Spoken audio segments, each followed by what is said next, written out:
Saints of the day of June 3 is Saint Charles LWANGA and companions, martyrs of Uganda. Today the Church celebrates the memory of Saint Charles LWANGA, head of the pages of the Royal Hall, and 12 other Catholic companions from Uganda who suffered martyrdom on 3 June 1886 by order of Kabaka Mwanga II, King of Buganda, a region of Uganda. The sovereign was particularly irritated by the refusal of his subjects to satisfy his homosexual urges.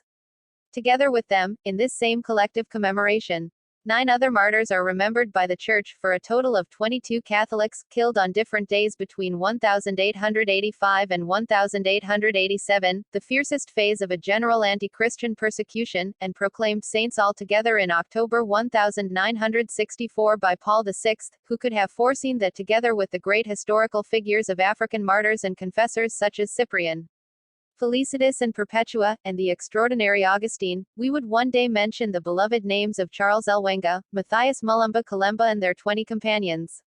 Said the Pope in his homily for the canonization. The persecutions in Uganda began just a year after the accession to the throne of the very young Mwanga II.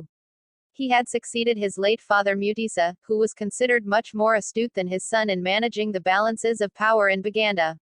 Witch doctors and fetishists, who wanted to maintain their power in the tribal system and felt threatened by the growing Christian presence, helped to incite the new ruler against the missionaries. Mwanga saw the latter simply as colonizers. So violent persecutions began, in which the first to fall were some assistants of the Anglican Bishop James Hannington, who in turn was killed by the sovereign's assassins on 29 October 1885.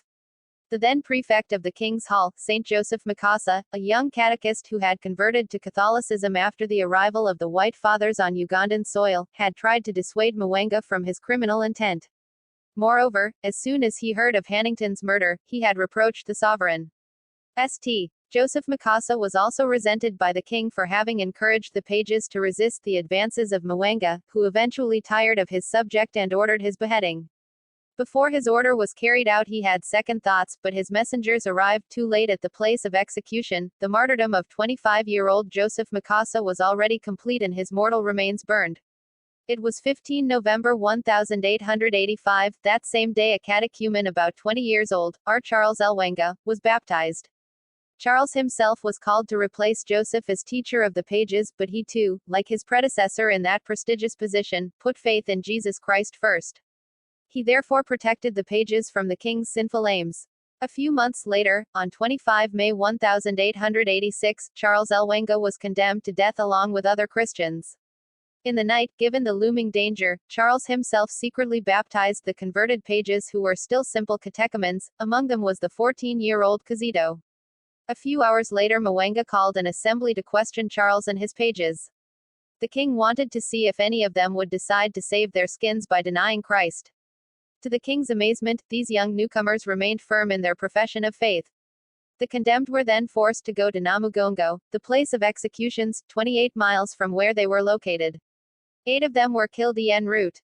On 3 June, Charles, along with 12 other Catholics and 18 Anglicans, arrived on the hill of Namugongo. Here they were either burned alive or hacked to death with swords. The martyrdom of Charles took place, according to custom, separately from the others. While the executioner, known as the guardian of the sacred flame, proceeded to burn him alive, the head of the pages said to him, "It is as if you were pouring water on me.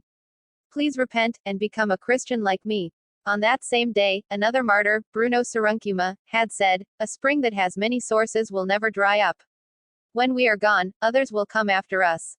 The last of this group of 22 to suffer martyrdom was another servant of the king, John Mary Muizei, who was beheaded on 27 January 1887 after spontaneously professing his Catholic faith.